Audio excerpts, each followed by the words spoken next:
Good morning बच्चों। आज हम लोग पढ़ेंगे मानव संसाधन। जिस प्रकार पृथ्वी पर बहुत सारे संसाधन पाए जाते हैं, प्राकृतिक संसाधन जो होते हैं, मानव निर्मित संसाधन होते हैं, उसी प्रकार मानव भी एक संसाधन है। और ये मानव जो है वो सबसे बड़ा संसाधन है, क्योंकि जो भी प्राकृतिक रूप से संसाधन पाए जाते हैं और जो मानव निर्मित संसाधन पाए जाते हैं, ये सभी संसाधन महत्वहीन हो जाएंगे अगर मानव न रहे तो।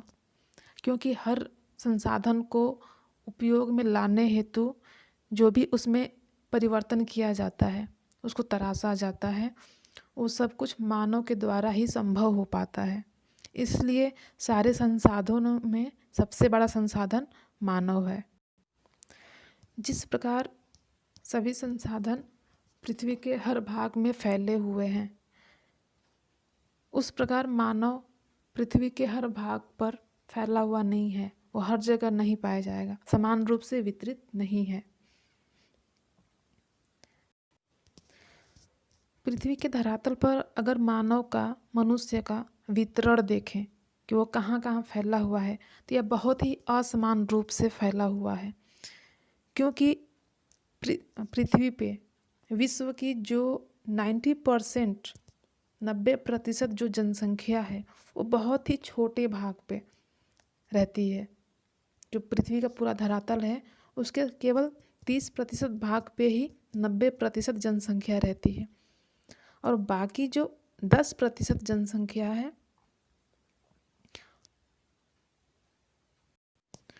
वह धरातल के पूरे भाग पे छिटपुट रूप में इधर उधर बिखरी हुई है।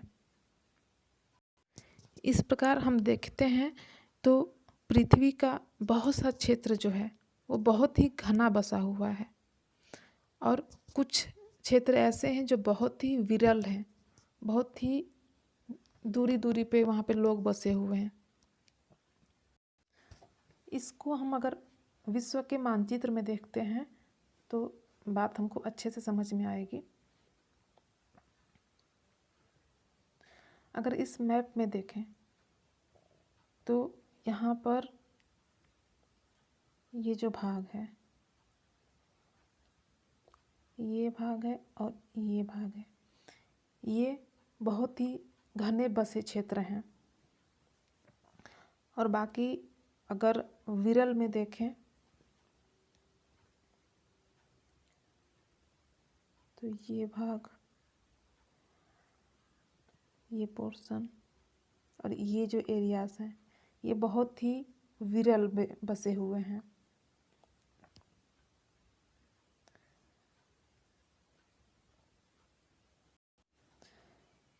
इसमें देखते हैं कि कौन कौन सा क्षेत्र जो घना बसा हुआ है। तो ये जो दक्षिण पूर्वी एशिया है, ये जो पूर्वी यूरोप है, ये जो उत्तरी अमेरिका का, ये पश्चिमी यूरोप, और ये उत्तरी अमेरिका का पूर्वी क्षेत्र, ये बहुत ही घने बसे क्षेत्र हैं। और जो विरल क्षेत्र हैं, ये पहाड़ी क्षेत्र, ये जो रेगिस्तानी क्षेत्र है, ये जो बर्फीला क्षेत्र है, ये सब जो क्षेत्र हैं वो बहुत ही विरल में बसे हुए हैं।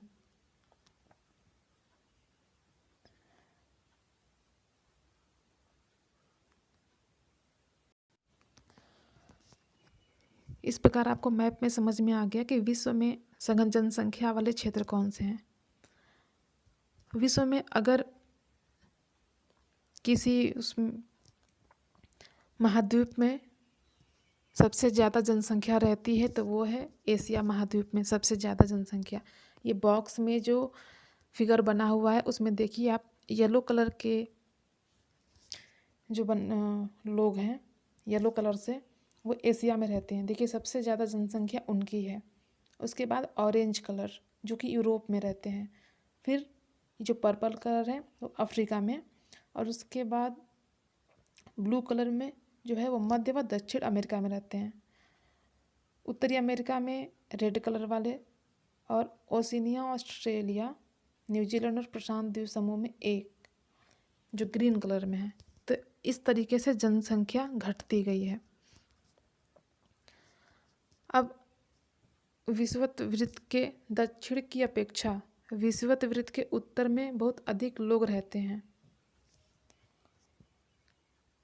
विश्व की कुल जनसंख्या के लगभग 3/4 लोग 2 महाद्वीपों एशिया और अफ्रीका में रहते हैं। अब बात करते हैं जनसंख्या घनत्व का, कि जनसंख्या घनत्व किसे कहते हैं।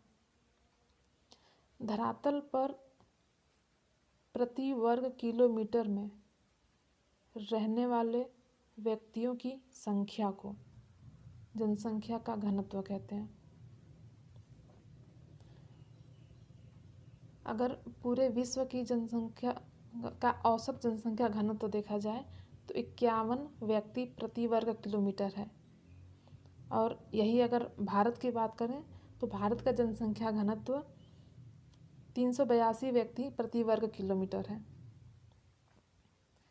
और पूरे विश्व में अगर देखें तो एशिया, दक्षिण मध्य एशिया में सबसे ज़्यादा जनसंख्या घनत्व है, उसके बाद पूर्वी एशिया और उसके बाद दक्षिण पूर्वी एशिया में।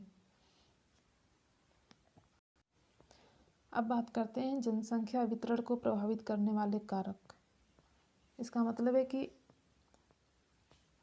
कहीं भी जनसंख्या अगर कम है, ज़्यादा है, तो उसका कारण क्या है।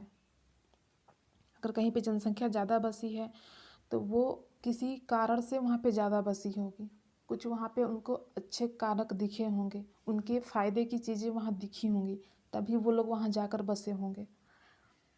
या फिर अगर कहीं लोग नहीं बसे हैं तो वहाँ पे उनको अपने नुकसानदायक कुछ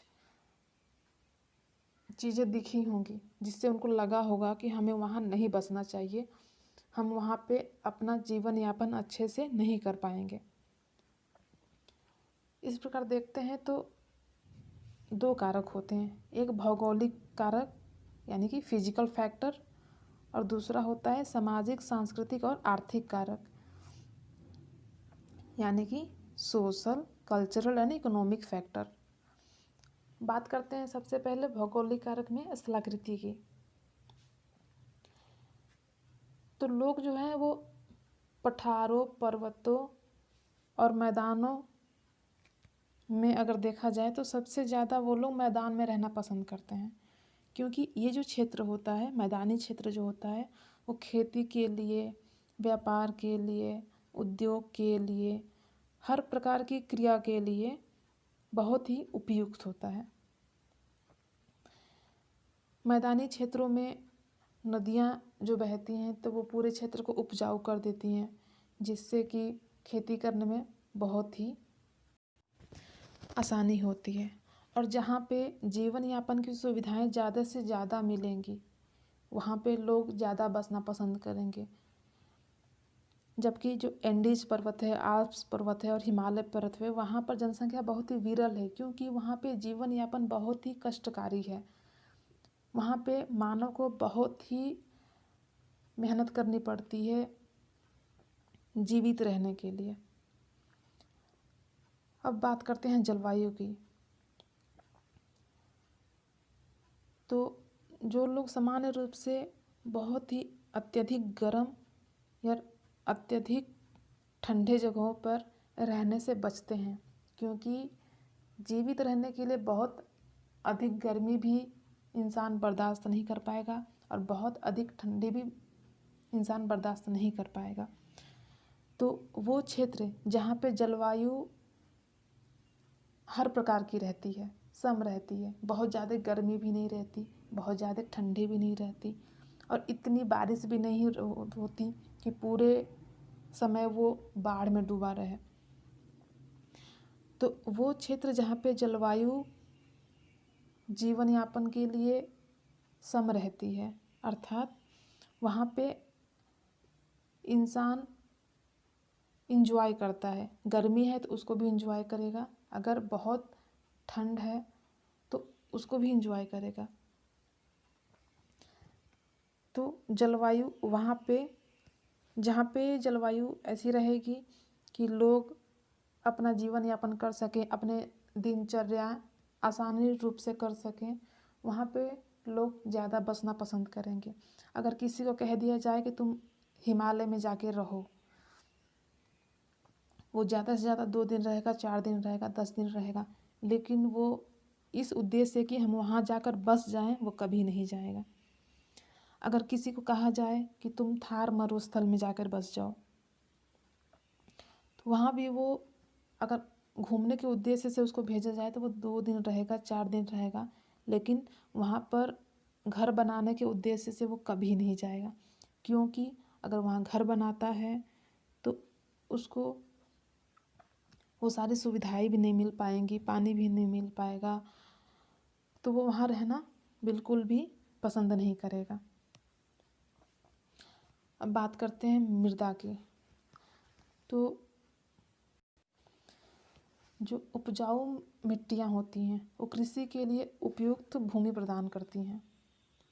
जैसे भारत में गंगा ब्रह्मपुत्र का जो क्षेत्र है, चीन में अगर बात करें भांगो जो नदी है, ये सब जो क्षेत्र हैं ये उपयुक्त क्षेत्र मानव को प्रदान करते हैं कृषि के लिए।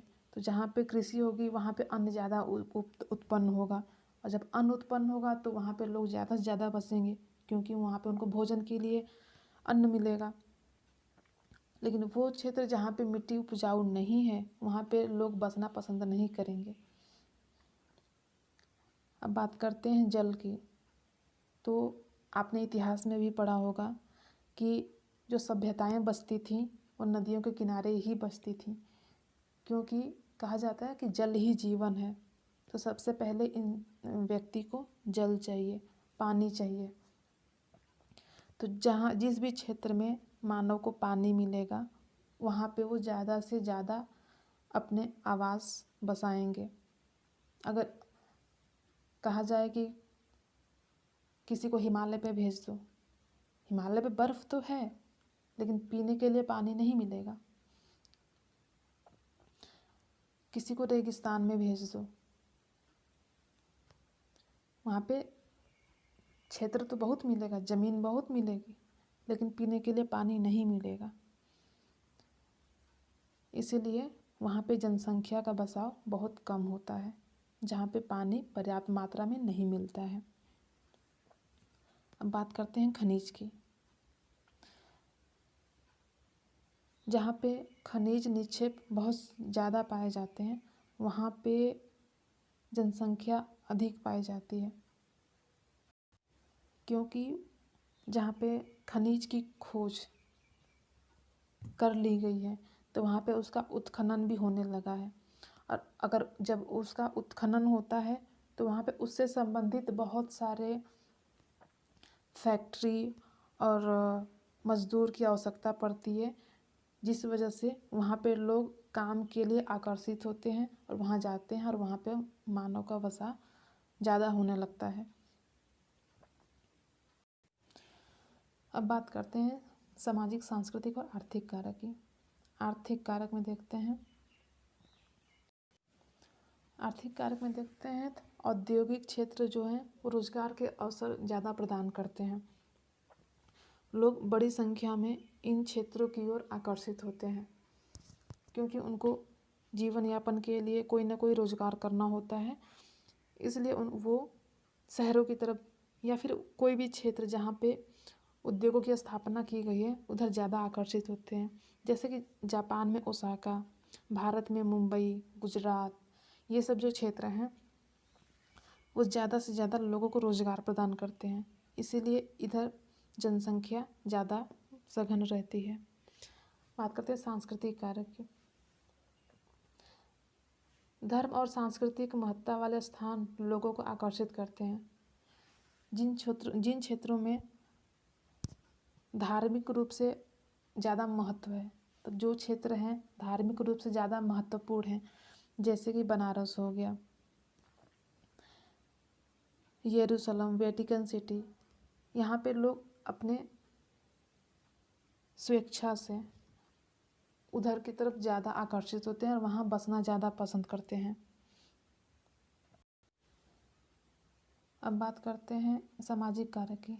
अच्छे आवास, शिक्षा, स्वास्थ्य सुविधाएं हर किसी को चाहिए होती है। इंसान को अपने जीवित रहने के लिए, अपना जीवन स्तर बढ़ाने के लिए, सुधारने के लिए अच्छे रहन सहन की आवश्यकता रहती है। इसलिए जहाँ भी उसको ये सब सुविधाएं मिलती हैं वहाँ पे वो बसने के लिए आगे बढ़ जाता है। अब बात करते हैं जनसंख्या परिवर्तन। जनसंख्या परिवर्तन से सीधा सा तात्पर्य है कि एक निश्चित अवधि के दौरान, यानी एक निश्चित समय में लोगों की संख्या में परिवर्तन, इसी को कहते हैं जनसंख्या परिवर्तन। विश्व की जनसंख्या कभी भी स्थिर नहीं रही है, यह कई गुना बढ़ गई है। आप ये जो चित्र बना है उसमें देख सकते हैं कि पहले एक आदमी आपको दिख रहा है कैसे कैसे, फिर जनसंख्या 1999 तक देखिए आप जनसंख्या कितनी ज़्यादा हो गई है। जो मानव का इतिहास रहा है वो बहुत ही लंबा है। अगर हम बात करें 1800 से, तो 1800 तक जो विश्व की जनसंख्या थी वो बहुत धीरे धीरे बढ़ी, ठीक।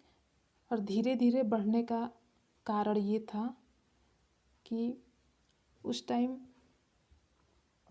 ऐसा नहीं था कि उस टाइम तक बच्चों का जन्म बहुत कम होता था। बच्चे जन्म लेते थे, ज़्यादा संख्या में भी जन्म लेते थे, लेकिन उनकी मृत्यु तुरंत हो जाती थी। जैसे हम अगर उदाहरण में देखें तो मान लो कि 50 बच्चों ने जन्म लिया, तो उसमें से 50 बच्चों में से 30 बच्चे, 25 बच्चे, उनकी मृत्यु तुरंत हो जाएगी। क्यों? क्योंकि उस समय जो स्वास्थ्य सुविधाएं थी वो बहुत अच्छी नहीं थी। दवाएं उचित मात्रा में उपलब्ध नहीं थी, अस्पताल उचित मात्रा में उपलब्ध नहीं थे, जागरूकता नहीं थी, जो लोग थे लोगों में अशिक्षा ज़्यादा थी। इस वजह से जो बच्चे जन्म लेते थे वो उनमें से 50 में से लगभग 25-30 बच्चों की मृत्यु तुरंत हो जाती थी। तो इसलिए जनसंख्या बहुत ज़्यादा नहीं बढ़ पाती थी।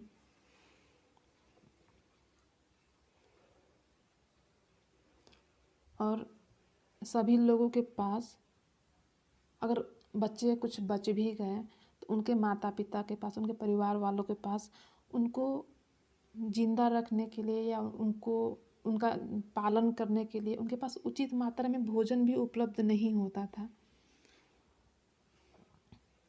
गरीबी भी पहले बहुत ज़्यादा थी, तो इस वजह से कुछ उस रीजन से भी बच्चे मर जाते थे, भूखे मतलब गरीबी की वजह से भी मर जाते थे। तो जनसंख्या बहुत ज़्यादा नहीं बढ़ पाती थी।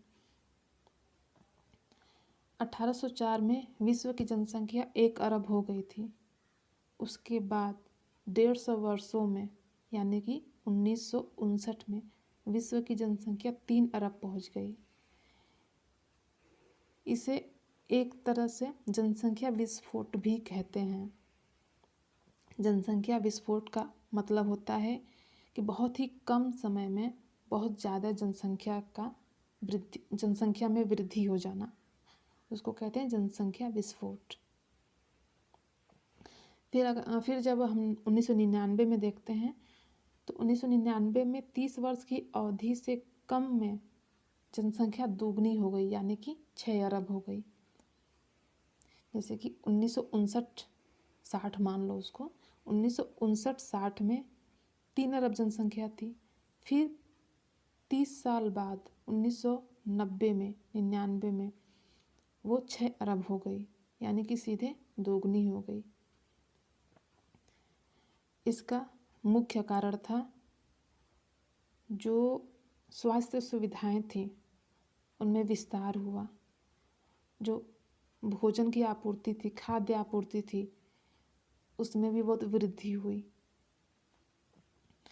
और इस वजह से जो मृत्यु दर था वो बहुत ही कम हुआ। जन्म दर तो बना रहा मृत्यु दर कम हुआ, जिससे जनसंख्या में वृद्धि हुई।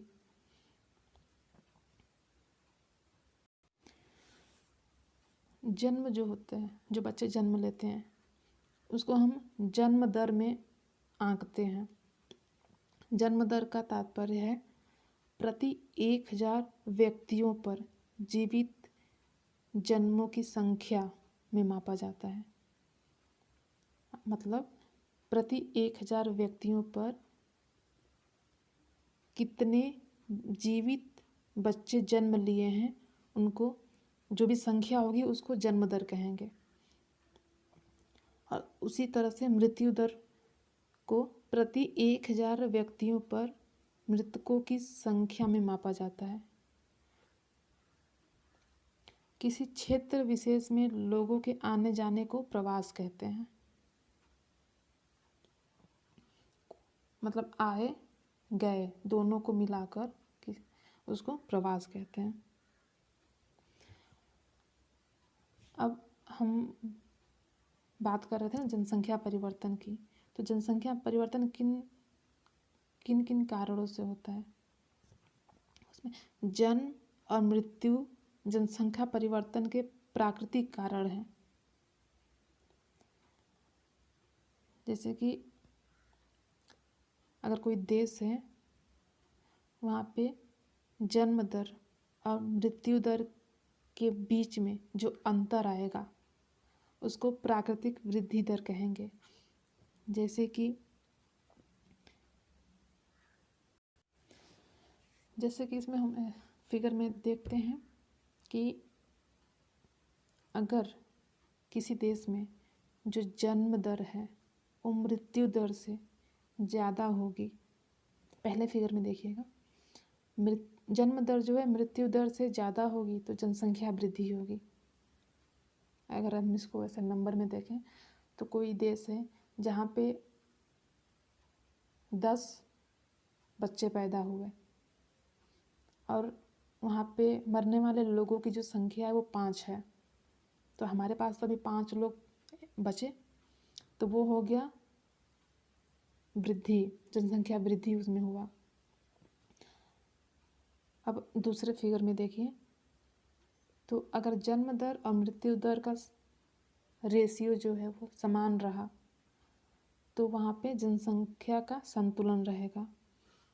कि अगर किसी देश में 5 बच्चों ने जन्म लिया और मान लो कि उसी टाइम 5 लोग, किसी उम्र के भी 5 लोग उनकी डेथ हो गई, तो वो एकदम बराबर हुए, उसमें तो ना ही कोई एक बचा ना ही एक ज़्यादा ख़त्म हुआ, तो वो जनसंख्या का संतुलन हो गया। अब बात करते हैं जनसंख्या में कमी। मान लो कोई देश है, वहाँ पर 10 बच्चे जन्म लिए, लेकिन वहाँ पे 15 लोगों की मृत्यु हो गई, तो वहाँ तो कमी हो गई, 5 कमी हो गई 5 लोगों की, तो वहाँ पे जनसंख्या में कमी आएगी, जनसंख्या में ह्रास होगा। तो इस प्रकार से जो जनसंख्या में परिवर्तन होता है वो धनात्मक परिवर्तन, पहला में है धनात्मक परिवर्तन होगा, और लास्ट ब्लू वाला जो है वो ऋणात्मक परिवर्तन होगा, और ये बीच में जो है वो तो संतुलन में रहेगा। और जब ये जनसंख्या में परिवर्तन हम जन्म दर और मृत्यु दर को घटाकर करते हैं तो उसको प्राकृतिक वृद्धि दर कहते हैं। ये बात ध्यान से सुनना कि प्राकृतिक वृद्धि दर किसे कहते हैं। जब जन्म दर और मृत्यु दर में अंतर आता है उसको प्राकृतिक वृद्धि दर कहते हैं। लेकिन जनसंख्या में परिवर्तन का एक अन्य कारण भी है प्रवास। प्रवास किसे कहते हैं? किसी एक स्थान से व्यक्तियों के जाना और किसी दूसरे स्थान से व्यक्तियों का आना, यानी कि जब व्यक्ति एक स्थान से दूसरे स्थान पर आते और जाते हैं उसको प्रवास कहते हैं। प्रवास ये नहीं कि सुबह में गए और शाम को आ गए तो उसको भी प्रवास कहेंगे। एक निश्चित अवधि के लिए जब जाते हैं, कुछ समय के लिए जाते हैं, उसको प्रवास कहते हैं। जैसे कि इसमें मान लो कि जो दूसरे क्षेत्र से किसी एक क्षेत्र में आता है, जैसे मान लो कि मैं तुम्हारे नवोदय में आई, ठीक, तुम्हारे स्कूल में मैं आई, यहाँ रही, तो मैं यहाँ पर आप्रवासी के रूप में आऊँगी। आप्रवासी मतलब किसी दूसरे क्षेत्र से व्यक्ति इस क्षेत्र में आ रहा है तो वो आप्रवासी होगा। और यहाँ से कोई दूसरे क्षेत्र में जा रहा है तो वो उत्प्रवासी कहलाएगा। मतलब जो देश छोड़कर या अपना जगह छोड़कर जाते हैं वो उत्प्रवासी रहेंगे, और जो किसी नए स्थान पे आते हैं वो आप्रवासी रहेंगे। ठीक, तो बात समझ में आ गई, उत्प्रवासी किसे कहते हैं और आप्रवासी किसे कहते हैं। अगर अंतर्राष्ट्रीय प्रवास की बात करें तो संयुक्त राज्य अमेरिका, ऑस्ट्रेलिया जैसे जो देश हैं वो विकसित देश हैं, तो वहाँ पर आप्रवास के कारण, यानी कि वहाँ पे बाहरी लोगों के बसने के कारण वहाँ पे जनसंख्या बढ़ी है।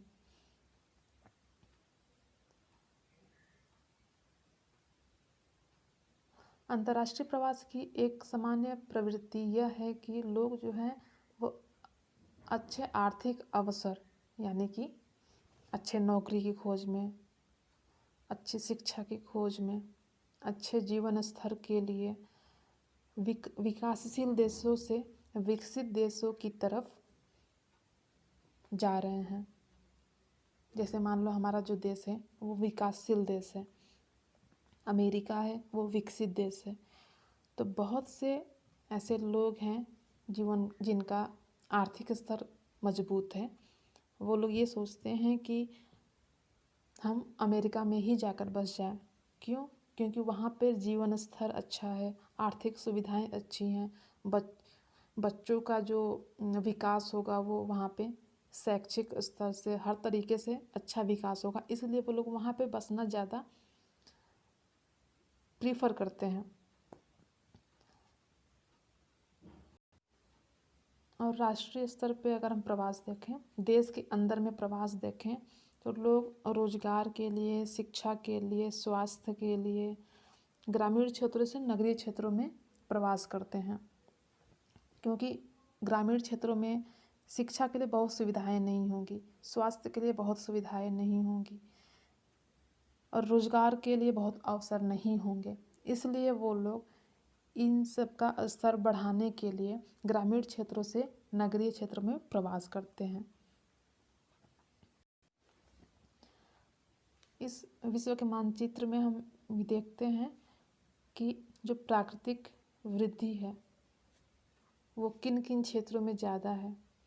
तो देखो ये ब्लू कलर से है, वो सबसे ज़्यादा प्राकृतिक वृद्धि वहाँ पे हुई है, उच्च, अति उच्च है यहाँ पे। ये पूरा अफ्रीका का क्षेत्र है। और जहाँ जहाँ भी जो भी क्षेत्र ब्लू कलर से शेडेड है वहाँ पे अति उच्च प्राकृतिक वृद्धि दर है। तो इस तरीके से आप देखिए कि जो हल्का ऑरेंज कलर है तो अफ्रीका का क्षेत्र या पाकिस्तान आसपास का क्षेत्र, ये सब जो है उच्च में आएंगे। आदर्श जो प्राकृतिक वृद्धि है, देखिए हमारा भारत उसमें आएगा, अफ्रीका का दक्षिणी पोर्शन आएगा, साउथ अमेरिका का पोर्शन आएगा, ये सब है आदर्श प्राकृतिक वृद्धि में आएगा। और निम्न प्राकृतिक वृद्धि दर में आप देखिए कनाडा, उत्तरी अमेरिका और ये चाइना, ये सब जो क्षेत्र है वो पूरा निम्न क्षेत्र आएगा, निम्न प्राकृतिक वृद्धि दर का क्षेत्र आएगा।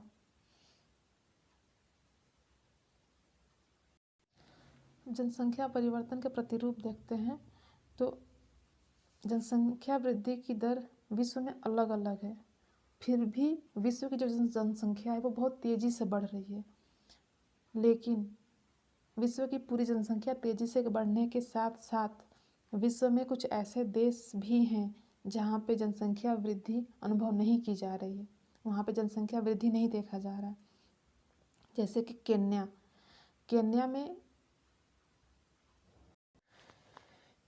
केन्या में जन्म दर और मृत्यु दर दोनों ही उच्च है, लेकिन हाल ही में स्वास्थ्य सुविधाओं में सुधार के साथ मृत्यु दर में कमी हुई है, परंतु जन्म दर अभी भी अधिक है, जिस वजह से जनसंख्या वृद्धि ज़्यादा हो रही है। लेकिन साथ ही ये देखते हैं कि यूनाइटेड किंगडम में निम्न जन्म दर और निम्न मृत्यु दर के कारण जनसंख्या वृद्धि की दर बहुत ही मंद है, बहुत ही स्लो है। तो ये रहा आज तक का। अब अगली क्लास में दूसरा चैप्टर पढ़ेंगे।